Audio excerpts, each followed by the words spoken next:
গত পর্বে আমরা দেখেছিলাম বেয়ারও ইয়েশুয়েকে ওর নাম ধরে ডাকতে থাকে আর ইয়েশুয়ে বেয়ারোর দিকে তাকিয়ে হাসতে থাকে।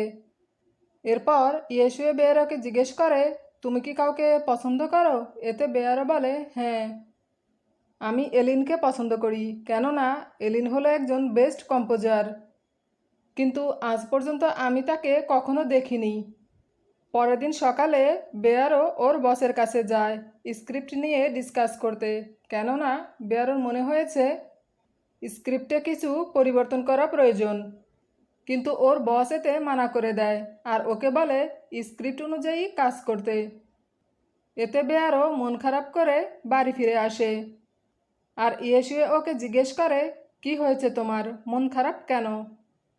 তখন বেয়ারো সব কিছু খুলে বলে এবং সবটা শোনার পর ইয়েশুয়ে বেয়ারোকে বিভিন্ন দিক দিয়ে বোঝায়, এমনকি ওর কাজের প্রশংসাও করে আর ওকে মন খারাপ করতে বারণ করে। এর পরের দিন বেয়ারোর বস সবাইকে নিয়ে মিটিং করে আর বলে, একটি ফেমাস কোম্পানি তার নতুন প্রজেক্টের জন্য ডাবিং আর্টিস্ট খুঁজছে। তোমাদের মধ্যে কেউ যদি ইন্টারেস্টেড হয়ে থাকো তাহলে নিজের প্রোফাইল পাঠাতে পারো। এর পরের সিনে দেখা যায় বেয়ারোর মায়ের হসপিটাল থেকে ডিসচার্জ হয়ে গেছে আর এজন্য ইয়েশুয়ে ওনাকে নিতে আসে এবং ওনাকে বলে যে যতদিন আপনি সম্পূর্ণ সুস্থ হয়ে না যাবেন ততদিন আমার বাড়িতেই থাকবেন। এই বলে ইয়েশুয়ে ওনাকে নিজের বাড়িতে নিয়ে আসে আর ওর বাড়িতে এসে এত বড় ঘর দেখে বেয়ারোর মা ভীষণ অবাক হয় আর ঘরের ছবি তুলতে থাকে।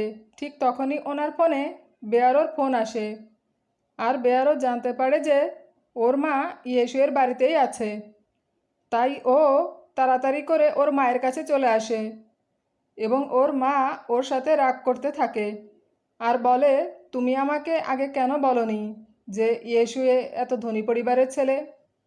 তখন বেয়ারো ওর মাকে ইয়েশুয়ের কথা জিজ্ঞেস করলে উনি বলেন, ইয়েশুয়েও আমাকে বাড়িতে পৌঁছে দিয়ে নিজের কাজে চলে গেছে।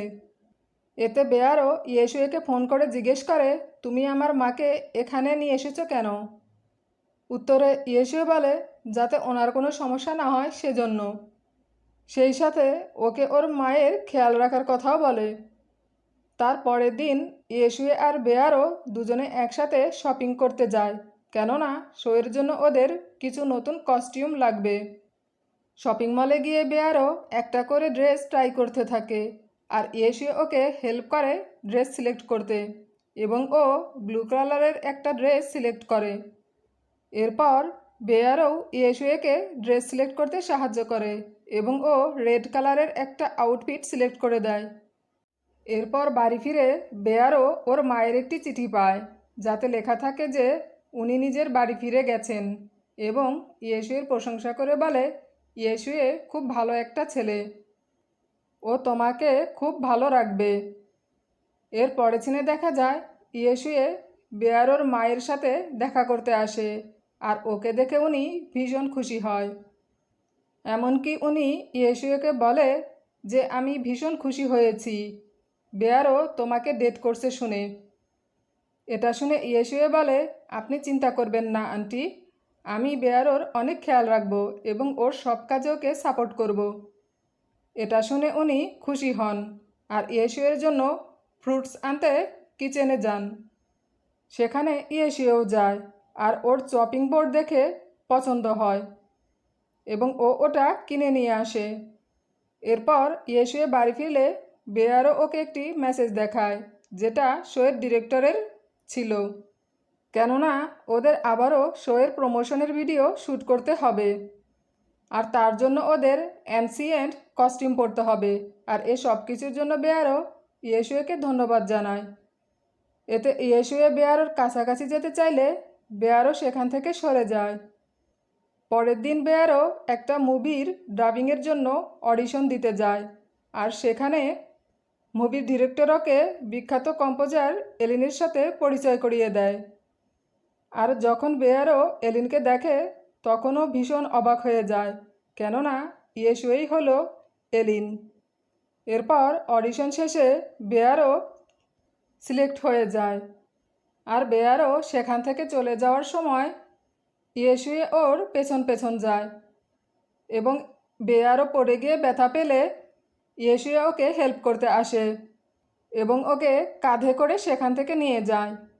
এরপর বেয়ারও বাড়ি ফিরে ভীষণ খুশি হয়, কেননা ইয়েশুয়েই হলো এলিন।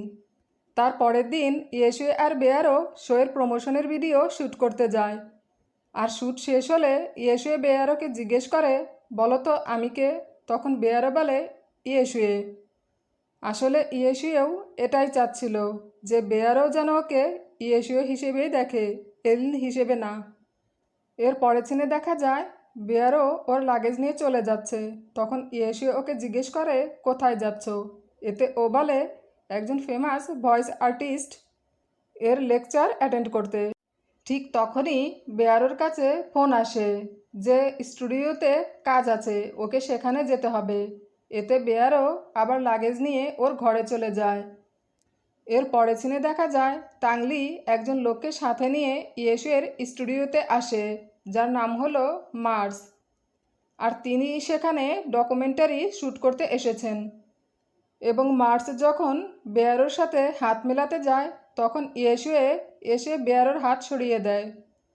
এরপর ওনারা শ্যুট শুরু করেন আর শ্যুট শেষে মার্স ইয়েশুয়েকে স্কেটিং করার জন্য ইনভাইট করেন, যেটা শুনে বেয়ারও অবাক হয়।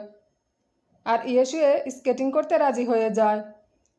এর পরের সিনে দেখা যায় ইয়েশুয়ে মিস কুগিমিয়ার সাথে দেখা করতে যায়, যার লেকচার বেয়ারও কাজের কারণে অ্যাটেন্ড করতে পারেনি। তাই ইয়েশুয়ে মিস কুগিমিয়ার লেকচার ভিডিও করে রাখে, যাতে ও বেয়ারোকে পরে মিস কুগিমিয়ার লেকচারের ভিডিওটা দিতে পারে। ভিডিওটি যদি আপনাদের ভালো লেগে থাকে তাহলে পরের পর্বটি দেখার জন্য চ্যানেলটি লাইক, শেয়ার, কমেন্টস এবং সাবস্ক্রাইব করবেন।